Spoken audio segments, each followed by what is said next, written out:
আজ দুপুর থেকেই খুব ঝোড়ো হাওয়া বইছিল, দেখতেই পাচ্ছেন এটা দুপুরবেলা।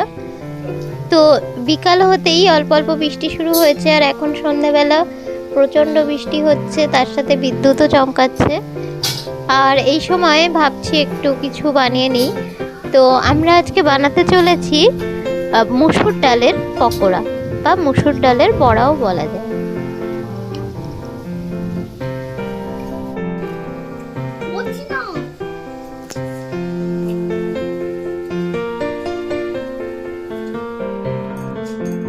আজকে বাইরে খুব বর্ষা হচ্ছে, আর বর্ষার দিনে সন্ধ্যাবেলা আমাদের তো কিছু খেতে ইচ্ছা করে, বিশেষ করে চপ জাতীয় কিছু। তো আজকে ঝট করে বাড়িতে সেরকম কিছু না থাকায় মসুর ডাল দিয়েই বানিয়ে নিচ্ছি মসুর ডালের পকোড়া। এই রেসিপিটা বানানো যেমন অত্যন্ত সোজা আর খুব টেস্টিও হয়।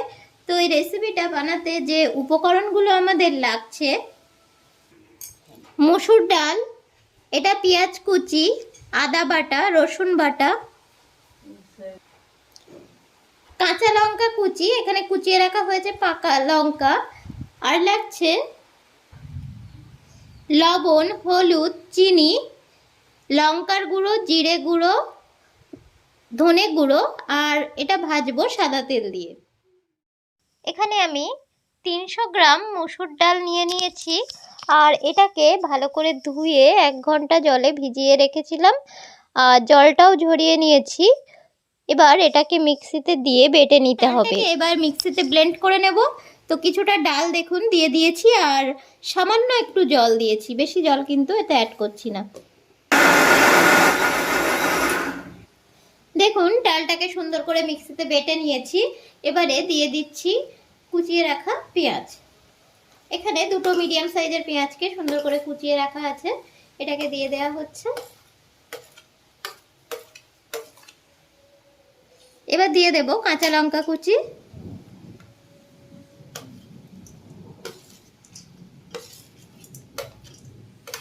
দিয়ে দিচ্ছি কেটে রাখা পাকা লঙ্কা। এবার দিয়ে দিচ্ছি আদা বাটা, 1 চামচ আদা বাটা, 1 চামচ রসুন বাটা, দিয়ে দিচ্ছি পরিমাণ মতন লবণ। এবার অল্প একটু হলুদ গুঁড়ো, আর দিয়ে দিচ্ছি চিনি।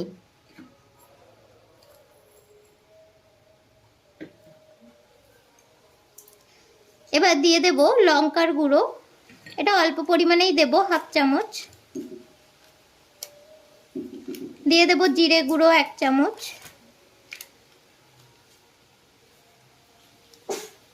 আর 1/2 চামচ পরিমাণে দেব ধনে গুঁড়ো।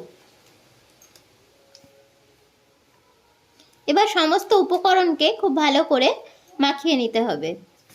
এখানে আমি কোনো বেসন বা চালের গুঁড়ো অ্যাড করলাম না, এভাবেও বানালে এটা বড়াটা কিন্তু খুব টেস্টি হয়।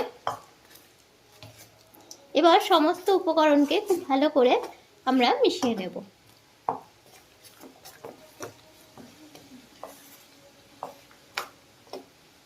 দেখুন এটাকে খুব ভালো করে মাখিয়ে নিয়েছি, মিনিট 2-3 সময় ধরে সুন্দরভাবে মাখিয়ে নেওয়া হয়েছে। এবার কড়াইয়ে বড়াটা ভাজতে চলে যাচ্ছি। কড়াইয়ে বেশ খানিকটা পরিমাণে তেল দিয়ে দিয়েছি এবং এটা ভালো করে গরম হয়ে গিয়েছে। এবারে বড়াগুলোকে অল্প অল্প ভাবে দিয়ে ভালো করে ভেজে নিতে হবে। এইভাবে এগুলোকে বড়ার শেপে তেলের মধ্যে দিয়ে দিতে হবে।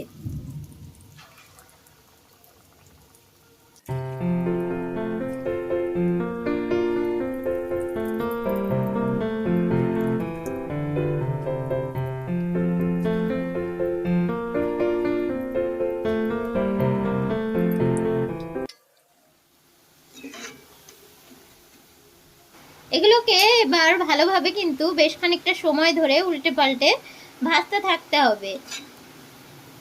একটু হালকা ব্রাউন কালার হওয়া অবধি অপেক্ষা করব, আর একটু ভেজে নেব। এগুলো একদম পারফেক্ট ভাজা হয়ে গিয়েছে।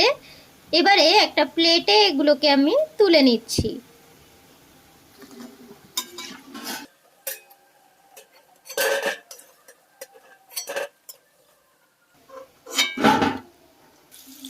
একইভাবে আরো কিছুটা বড়া তেলের মধ্যে দিয়ে দেওয়া হচ্ছে, বড়া বড়া স্টেপে এগুলোকে দিয়ে দিচ্ছি। ডালের বড়া এটা কিন্তু খেতে খুব সুস্বাদু হয়, আর এটা বাড়িতে গেস্ট আসলেও তাড়াতাড়ির মধ্যে এটা বানিয়ে নিতে পারেন। এটা খেতে কিন্তু সকলেরই খুব ভালো লাগবে।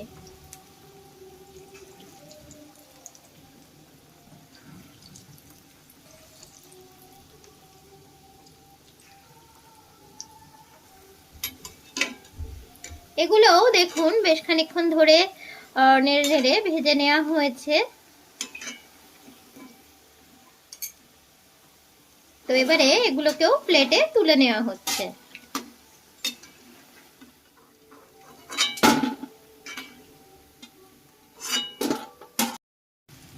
আরো কিছুটা বড়া তেলের মধ্যে দিয়ে দেওয়া হচ্ছে।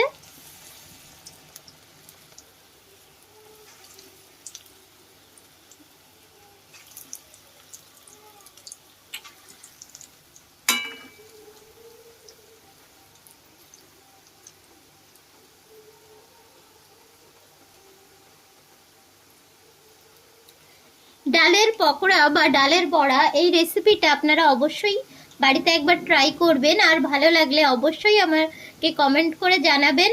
তার সাথে সাথে প্রচুর লাইক শেয়ার করে দেবেন। আমার চ্যানেলের নতুন বন্ধু হলে আমার চ্যানেলটিকে সাবস্ক্রাইব করে পাশে থাকার অনুরোধ জানাচ্ছি। তার সাথে সাথে বেল নোটিফিকেশনটিকে ক্লিক করে নেবেন, তাহলে আমার শেয়ার করা সমস্ত নতুন রেসিপির আপডেট সবার আগে পৌঁছে যাবে আপনার মোবাইলে। বড়াগুলো কিন্তু লো টু মিডিয়াম ফ্লেমেই ভালোভাবে ভাজতে হবে, একটু সময় নিয়ে ভাজতে হবে, না হলে বাইরেটা হয়ে যাবে, ভেতরটা কিন্তু কাঁচা থেকে যাবে। সেই জন্য সবসময় কিন্তু বড়াটাকে লো টু মিডিয়াম ফ্লেমে একটু সময় নিয়ে ভাজবেন। এই বড়াগুলোও কিন্তু প্রায় আমার ভাজা হয়ে গিয়েছে, আর একটু হলেই আমি এগুলোকেও একটা প্লেটে তুলে নেব। এবার এগুলোকেও একটা প্লেটে তুলে নেওয়া হচ্ছে। আমার কিন্তু সমস্ত বড়াটাই ভাজা হয়ে গিয়েছে। এবারে আমি এটা সার্ভ করে দেব, এগুলোকে তুলে নিয়েই সার্ভ করে দেব।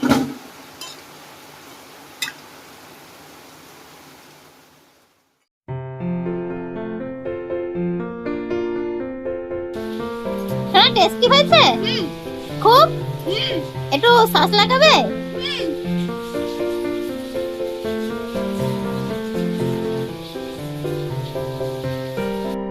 কেমন লাগছে? একটু সস লাগিয়ে খাও। It's okay. টেস্টি? শোনো, একটু সস লাগিয়ে খাও।